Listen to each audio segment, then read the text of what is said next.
معكم اليوم إن شاء الله فيديو جديد بعنوان حبوا بعضكم. ساعات التجارب في الدنيا هذه تخليك تعرف برشا حاجات هي موجودة سلفا لكن ما تتيقن بوجودها كان ما تجربها ولا تعيشها. كيفاش دخلت لعالم اليوتيوب وشنية صار كي دخلت لعالم اليوتيوب وحاجات اكتشفتها كي دخلت اليوتيوب. وولت عندي قناة على اليوتيوب. بالحق حبوا بعضكم، الدنيا فانية لا باقي فيها يوتيوب ولا باقي فيها حاجة أخرى.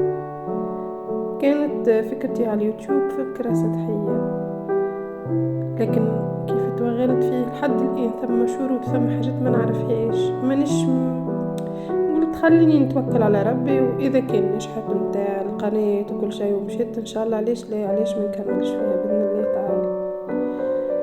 كي نتفرج في قناة ولا نعمل اشتراك في قناة نتفرج في قناة نشترك فيه نفعل الجرس نعمل كومنتير ونعمل مشاهدة كاملة حتى لو كنت مانيش نتفرج نحط. المهم الفيديو ذاك يلزم يمشي، يلزم نربحها ساعات، يلزم نربحها الوقت، خاطر نعرفوا ان من بين الساعات هي ساعات المشاهدة مش تحتسب لاستكمال الشروط ولا حاجة أخرى والله أعلم. كما قلت لكم بزاف برشا حاجات ما نعرفهاش. ما راني ان ثم برشا يعملوك ابوني وبعدين يدخلوا قناتك وما تلقيش منهم التفاعل، معناها تمشي تتفرج فيهم ويعرفوا اللي عندك قناة وتعمل لهم كومنتير وتشجعهم، تستنى منهم مثل مع عداء البعض، تستنى منهم بالمثل، لكن ما ثماش هذا الكل. ان شاء الله ربي يهدينا بعضنا ويحببنا في بعضنا ونحبوا الخير لبعضنا ان شاء الله.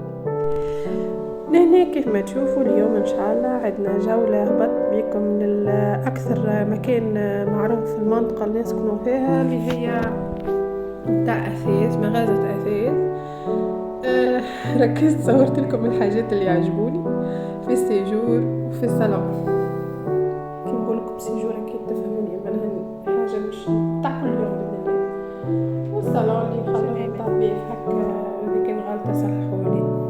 هذه فهمي ان شاء الله. هذه حاجة عربي محلها ما شاء الله، لوحة باهية برشا عجبتني. ما راني انه اللوح معناها زد غلاء سبحان الله، غلاء اكثر معناها. هذه عجبتني محلاها، لكن الروزي نميل انها الصالون تبدا غرفة الجلوس تبدا سادة، معناها اللون كل لون واحد. علاش؟ على خاطر ماناش مربوطين بنفس اللون واحد، فهمتوا بإذن الله. لين تعدت بكم لدبارة خفيفة ظريفة ومجربة. أي نوع تاع حوت، ما عنديش حوت يطيب في المقلة في الزيت، وحوت يطيب في الكوشة، وحوت يطيب في الإيرفاير. عندي أي حوت، هذه الوصفة اللي نتبعها فيها باهي. حتى في الكروفيت هنا شديت حوتة نتاع التون معروفة، لحن رسول الله، شديتها نظفتها سقطرتها بالدمك الشوائب والماء. من بعد عملت خليط ثوم تبلو كرويه هرستهم مع بعضهم، فوحتها بالثوم والتبل الكرويه والفلفل الاكحل والهروس والكمون والملح والكركم، وزدت ربيت لها البصل. اعزكم الله البصل باش نحكي لكم يعطي جو مختلفه تماما. ننصحكم تجربوا حب في الدجاج ولا في الحوت، راهو ما شاء الله. ويا حبذا لو كان اذا كان مش طيبه الحوت في الليل فوحوا الصباح. باش نحكي لكم وصفه ما شاء الله ما شاء الله، وفي غمضه عين. حب في الكوشه ولا في الطاجين الطاوه الحديد بالضبط. تنوريه لكم اللي نطيب فيها ما شاء الله ما شاء الله، ريبنا لا تقارن وما ياخذليش وقت من بدرجين. واذا كنت طيبناه هنا في الضوء هذه بالضوء اكيد برشا يعرفون نستعمل فيها، معنا في الدجاج ولا في الحوت ولا في البيتزا، زاد نطيب فيها في البيتزا. في الكوشه اذا كان مش نطيب في الكوشه نحطوه في البابي كويسون ونحطوه ونسكروا عليه، ومن بعد نحطوا بابي الومنيوم. ننصحكم ما تعملوش بابي الومنيوم لهنا. بعد ما تفوحت باش عملت فوحتها من ساعه ونص، من بعد حطيتها التيب الريحه ما نحكيكمش، ما طلعتيش ريحه الفول، طلعتي ريحه الفحات، ريحه البصل ما شاء الله، ريحه شهي مع الزعتر. حقا عملت زعتر مرحي. لا اله الا محمد رسول الله، غني بالفحات ما شاء الله. اصلا هو منظره يشهيك.